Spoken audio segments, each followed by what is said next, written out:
Mind you, I've never really been a big fan of JRPGs with their grinding, monotonous turn-based battles that feel like they can drag on and oh yes, the constant bombardment of random encounters.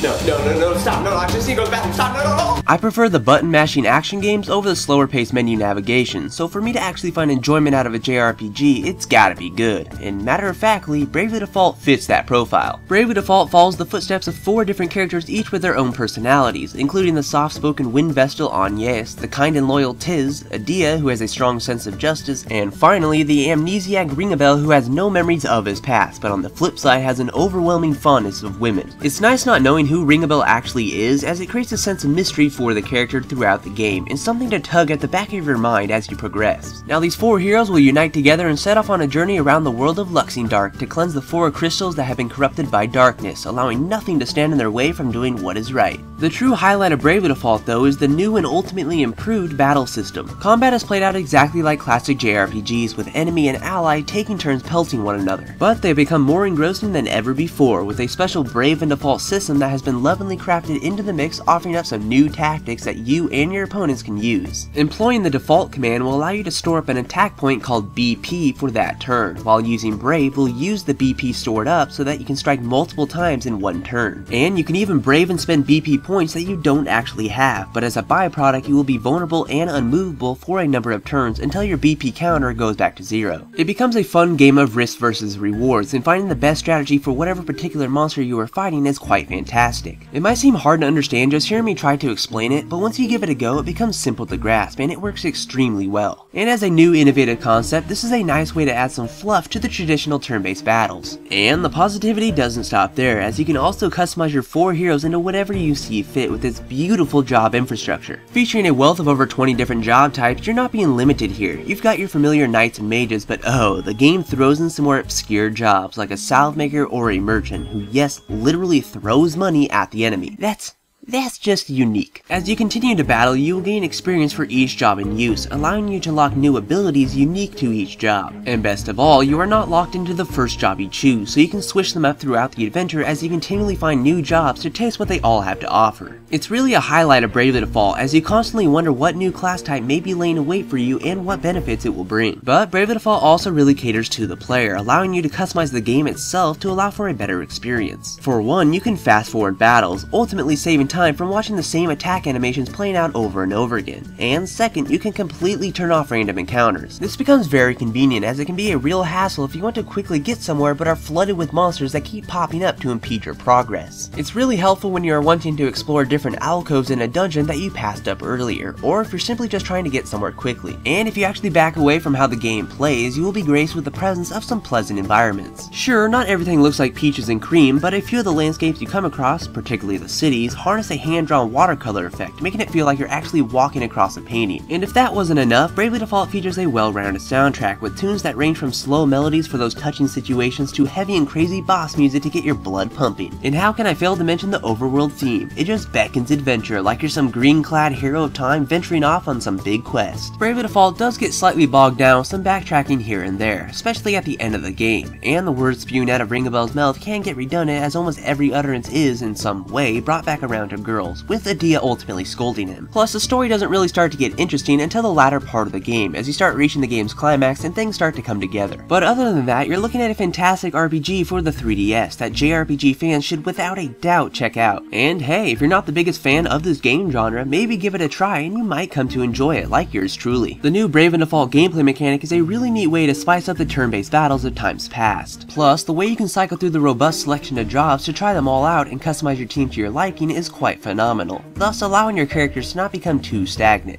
And the 30+ hours it will take you to complete this lengthy adventure makes that $40 price tag totally worth it. So, in all, thegamingpixelshow.com is awarding Bravely Default with a 4.5 out of 5. But if you like what you saw, please give it a thumbs up and add your favorites and all that good stuff, and you can stay tuned for more news videos, video reviews, and that's on me versus episodes. But I will talk to you later in the next video, guys. Bye!